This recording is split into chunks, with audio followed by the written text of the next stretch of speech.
उर्फी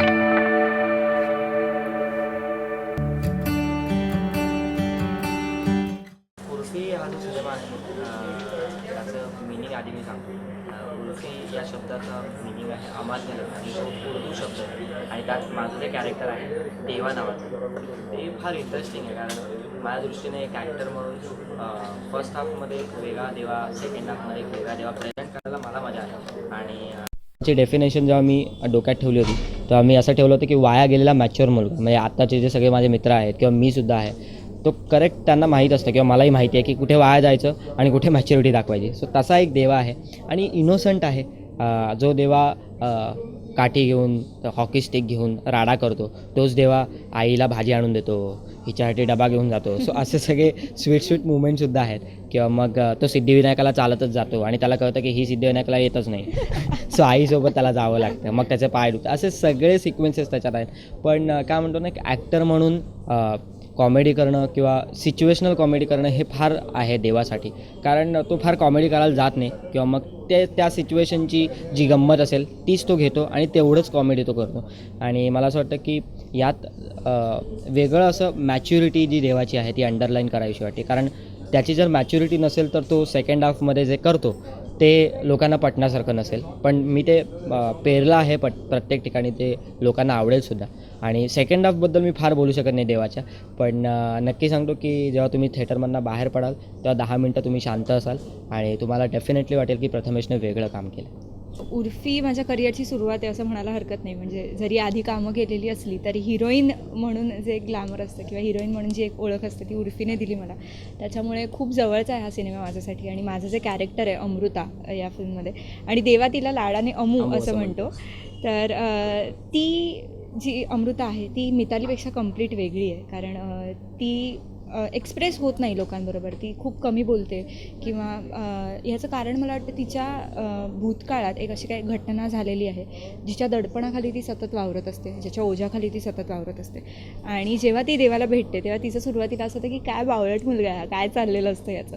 पण त्याच बावळटपणाच्या नंतर ती प्रेमात पडते आणि नंतर तिचं कंपॅरिझन सुरू होतं की हा किती बिनधास्त आहे किंवा त्याला जसं हवं तसंच तो करतो, सो हे मला का नाही करता येते, असं एक कंपॅरिझन होत होत होत होत त्याचं प्रेमात कसं कन्व्हर्जन होतं. हा लव्ह स्टोरी पार्ट आहे उर्फीचा. आणि त्याच्यानंतर एक खूप मोठा ट्विस्ट येतो जो मला वाटतं सिनेमाला पुढे जाण्यातही मदत करतो आणि तुम्हाला विचार करायलाही नक्की मदत करेल. कारण कसं आहे, लव्हसाठी एनिथिंग ही सिनेमाची टॅगलाईन आहे. आता एनिथिंग म्हणजे आपण मराठीत म्हणतो काहीही, खूप कॅज्युअल टर्म आहे ही, पण हीच कॅज्युअल टर्म सिनेमात खूप मोठ्या लेवलला डिफाईन केली आहे आम्ही, जी प्रत्येकाला विचार करायला भाग पाडेल. कारण शेवटी देवाचे करतो, जसं प्रथमेश म्हणाला, 10 मिनटं सगळे शांत असतील आणि प्रत्येकाला नंतर जे एक प्रश्न पडतील ना की अरे हे आपण का नाही करू शकलो किंवा हे आपण का नाही करत किंवा हे असं का घडत नाही, ते मला वाटतं खूप जास्त महत्त्वाचे आहेत, खूप जास्त विचार करायला लावणारे आहेत फिल्मच्या बाबतीतसुद्धा आणि ओव्हरऑल सगळ्याच बाबतीत. आणि मला असं वाटतं की उगाचच कमर्शियली त्याला ट्रीट करायचं असं आमचं म्हणणं नव्हतं. कारण त्याचा कंटेंट खूप मोठा आहे आणि त्याची गरजसुद्धा खूप मोठी आहे. कारण तो कमर्शियली जर लोकांपर्यंत पोचला नाही किंवा त्यांना जे आवडतं आहे किंवा मग त्यांना जे हवं आहे ते जर लोकांपर्यंत पोचलं नाही तर लोक तो विषय फार सिरियसली घेणार नाहीत. म्हणून आमचं टेक्निक हेच होतं की लोकांना हसवणं आणि मग नंतर त्यांना एक मेसेज देणं की बॉस तुम्ही चुकताय किंवा आपण चुकतो, सो आपण असे बरोबर आहोत असं आम्हाला वाटतं. आता तुम्ही ठरवा की तुम्हाला काय बरोबर वाटतं आणि काय चुकीचं वाटतं. नक्की मी जसं सांगितलं की तुमचा प्रथमेश तुम्हाला नक्की बघायला मिळेल. जो प्रथमेश तुम्हाला ऑफ स्क्रीन किंवा मग ऑन स्क्रीन आवडतो तो प्रथमेश तर नक्कीच बघायला मिळेल. पण वेगळा प्रथमेश, मी ॲक्टर म्हणून मला थोडं काम करू दे. सो वेगळा प्रथमेश हे तुम्हाला डेफिनेटली बघायला मिळेल. तुम्ही नक्की एन्जॉय कराल दोन्ही प्रथमेश. आणि काय म्हणतो ना आपण की फॅन्स खूप आहेत आणि त्यामुळे आय होप की त्या फॅन्सना खुश ठेवीन मी या सिनेमांमुळे. मला हेच सांगायचं आहे की उर्फी एक गोड गोड स्वीट लव्ह स्टोरी जरी असली तरी ह्याच्यातून एक सोशल मेसेज द्यायचा आम्ही प्रयत्न केला आहे. आणि ही लव्ह स्टोरी आहे, डेफिनेटली आहे, पण फक्त यूथसाठी किंवा आमच्या वयाच्या मुलांसाठी ती मर्यादित नाही आहे. प्रत्येकजण रिलेट करू शकतो या स्टोरीला. आणि काय म्हणतात ना, अगदी आजी आजोबा जाऊनसुद्धा बघू शकतात.